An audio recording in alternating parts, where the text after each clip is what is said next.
বাংলাদেশের হৃদয় ঢাকা যেন দাঁড়িয়ে আছে ধ্বংসের কিনারায়। মিয়ানমারে এক বিধ্বংসী ভূমিকম্পের পর সেই কাঁপন ছুঁয়ে গেল ঢাকাকেও। ভূমিকম্প কখনো আগাম বলে আসে না, তবে ছোট ছোট কম্পন বড় ভূমিকম্পের পূর্বাভাসও হতে পারে। মিয়ানমারেও এমনই হয়েছিল। ছোট ছোট কাঁপনে কেউ আমল দেয়নি, আর একদিন ইতিহাসে লেখা থাকলো ভয়াবহ ধ্বংসের দিন। আজ সেই শঙ্কা যেন ঢাকার আকাশে জমে আছে কালো মেঘের মতো। এদিকে একই দিনে মিয়ানমার এবং ঢাকায় প্রায় একই মাত্রার ভূমিকম্প অনুভূত হওয়ায় মানুষ আতঙ্কিত, আর বিশেষজ্ঞরাও চিন্তিত। কেন চিন্তিত বিশেষজ্ঞরা? যখন একই দিনে মিয়ানমার আর ঢাকা একই মাত্রার ভূমিকম্পে কাঁপে, তখন কি দুই দেশের ভাগ্য একসুতোয় বাঁধা? বাংলাদেশে এটা কি শুধুই একটি কম্পন, নাকি বড় ধ্বংসের পূর্বাভাস? রাজধানী ঢাকা সহ দেশের বিভিন্ন স্থানে 11 এপ্রিল বিকেল 4:52 দিকে মৃদু ভূমিকম্প অনুভূত হয়েছে। রিখটার স্কেলে কম্পনের মাত্রা ছিল 4। কয়েক সেকেন্ড স্থায়ী এই ভূমিকম্পে এখন পর্যন্ত কোনো হতাহতের খবর পাওয়া না গেলেও চিন্তিত রয়েছেন বিশেষজ্ঞরা। চিন্তার কারণও রয়েছে বেশ।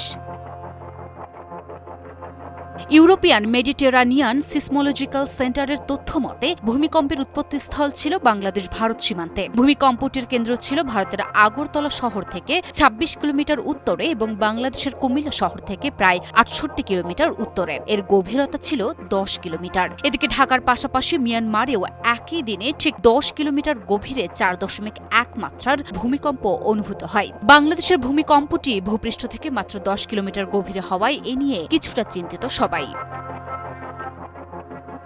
এর আগে যেসব ভূমিকম্প হয়েছে সেগুলো ভূপৃষ্ঠ থেকে 35 থেকে 40 কিলোমিটার গভীরে উৎপত্তি হয়েছে, কিন্তু এই ভূমিকম্পটি সেগুলোর তুলনায় অপেক্ষাকৃত অনেকটাই অগভীর। শুধু এই ভূমিকম্পটি নয়, বাংলাদেশে এরকম অগভীর ভূমিকম্পের সংখ্যা দিন দিন বৃদ্ধি পাচ্ছে, আর তাতেই চিন্তা বেড়ে যাচ্ছে বিশেষজ্ঞদের।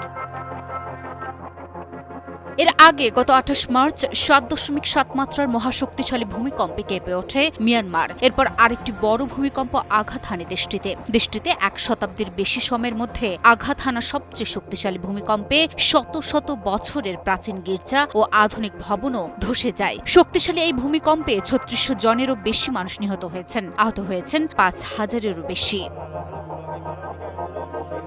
মিয়ানমার ছিল ফল্ট লাইনের একেবারেই গা ঘেঁষে, ঠিক যেমন ঢাকা। বাংলাদেশ সহ ভারত ও মিয়ানমারের কিছু অংশ জুড়ে সুবিশাল চ্যুতি বা ফল্ট থাকায় একটি দেশে ভূমিকম্প হলে তার পাশের দেশে যে কোনো মুহূর্তে বড় ভূমিকম্প হতে পারে এমন শঙ্কা থেকে যায়। এদিকে শুধু ভূতাত্ত্বিক নয়, অবকাঠামো দুর্বলতাও মিয়ানমার এবং বাংলাদেশের একটি মিল। ঢাকার অধিকাংশ বিল্ডিং এখনও ভূমিকম্প সহনশীল নয়।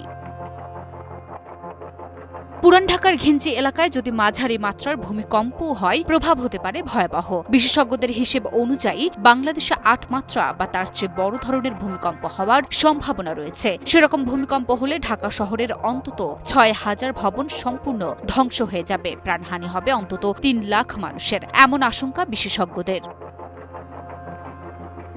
11 এপ্রিলের ভূমিকম্পটি স্বল্পস্থায়ী হলেও এর প্রভাবে বিভিন্ন স্থাপনা কেঁপে ওঠে, ফলে সাধারণ মানুষের মধ্যে আতঙ্ক ছড়িয়ে পড়ে। ভূমিকম্পের পরপরই সামাজিক যোগাযোগ মাধ্যমে বিভিন্ন ধরনের পোস্ট দেখা যায়। অনেকে তাদের অভিজ্ঞতার কথা শেয়ার করেন এবং নিরাপদ থাকার জন্য পরামর্শ দেন। প্রবাদ আছে, যত গর্জে তত বর্ষে না, তবে এই কথাটি সবসময় ঠিক নয়। প্রকৃতি যখন চায় তখন অল্প গর্জেই গিলে নিতে পারে পুরো শহর।